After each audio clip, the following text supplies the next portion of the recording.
Israel কতটা নিষ্ঠুর দেখেন, যে রমজান মাসের শুরুতেই গাজায় সব ধরনের ত্রাণ এবং পণ্য সরবরাহ বন্ধ করে দিয়েছে। ত্রাণের কোনো গাড়ি ঢুকতে পারবে না, কোনো পণ্যবাহী মালামাল সেখানে যেতে পারবে না।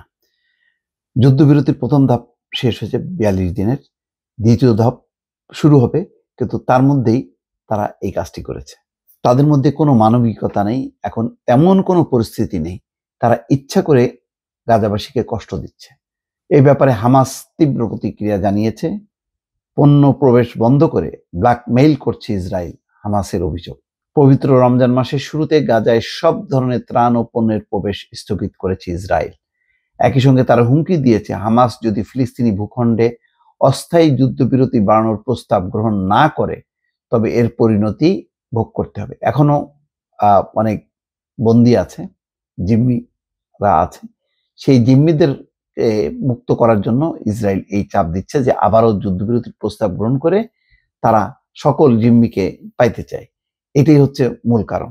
ইসরায়েলি প্রধানমন্ত্রীর দপ্তর রোববার এক বিবৃতিতে জানিয়েছে, বেনিয়ামিন নেতানিয়াহু সিদ্ধান্ত নিয়েছেন গাজা উপত্যকায় সব ধরনের পণ্য এবং ত্রাণ প্রবেশ স্থগিত থাকবে। বিবৃতিতে বলা হচ্ছে, জিম্মিদের মুক্তি ছাড়া কোনো যুদ্ধবিরতি মেনে নেবে না ইসরায়েল। হামাস যদি তাদের অবস্থানে অনড় থাকে তবে আরো পরিণতি ভোগ করতে হবে। ইসরায়েলের এই পদক্ষেপের নিন্দা জানিয়ে একে যুদ্ধাপরাধ হিসেবে আখ্যায়িত করেছে হামাস।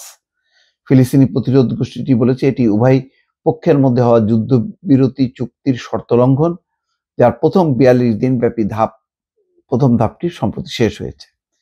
নেতানিয়াহুর দপ্তর জানাচ্ছে যে মার্কিন প্রেসিডেন্ট ডোনাল্ড ট্রাম্পের মধ্যপ্রাচ্য বিষয়ক দূত স্টিভ উইটকফের প্রস্তাব অনুসারে যুদ্ধবিরতির প্রথম ধাপের একটি প্রস্তাবিত সম্প্রসারণ করা হবে, যা রমজান থেকে শুরু হয়ে মধ্য এপ্রিল পাসওভার পর্যন্ত চলবে।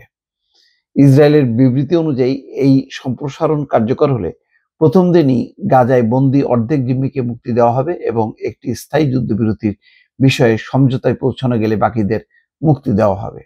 হামাস রোববার বিবৃতিতে বলেছে, মানবিক সহায়তা স্থগিতের সিদ্ধান্ত সস্তা ব্ল্যাকমেইল এবং যুদ্ধাপরাধ এবং চুক্তির বিরুদ্ধে সরাসরি অভ্যুত্থান। ফিলিস্তিনি এই গোষ্ঠী বরাবরই যুদ্ধবিরতির দ্বিতীয় ধাপে প্রবেশের পক্ষে, যা অবশিষ্ট সব জিম্মির মুক্তি এবং যুদ্ধবিধ্বস্ত গাজা উপত্যকায় আরো স্থায়ীভাবে সংঘর্ষ বন্ধের পথ সুগম করবে। হামাস মধ্যস্থতাকারী এবং আন্তর্জাতিক সম্প্রদায়ের প্রতি আহ্বান জানিয়েছে তারা যেন ইসরায়েলের উপর চাপ প্রয়োগ করে এবং গাজায় বসবাসকারী ২০ লাখের বেশি মানুষের বিরুদ্ধে নেওয়া শাস্তিমূলক এবং অর্থনৈতিক পদক্ষেপ বন্ধ করে। এই ঠেলাঠেলি চলবে। ইসরায়েল সুযোগ খুঁজতেছে যে কোন অজুহাতে আবার তারা নিরীহ গাজাবাসীর উপর হামলা চালাবে, তার একটা পায়তারা করছে এবং সেটা হচ্ছে এর একটা অংশ। দর্শক ভালো থাকবেন। আল্লাহ হাফেজ।